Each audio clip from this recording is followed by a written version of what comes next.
standard fit, not so good, a lot longer. Depends on whether it's hard water into it. Now, I am not sure. Over there.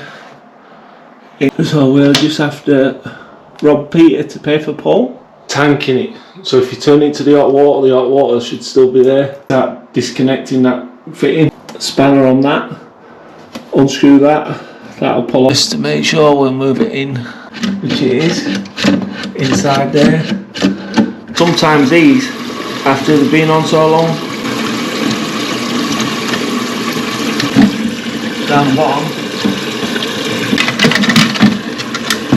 bang that back.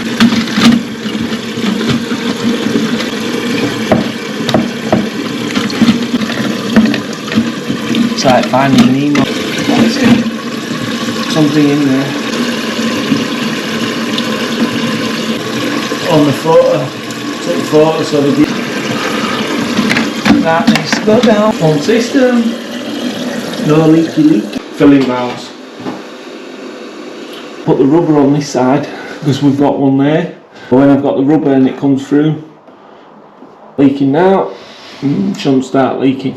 Because when they come loose, the washer inside, and that's the only reason why plastic fit there. Make sure you push the button in. MJC Kitchens and Bathrooms.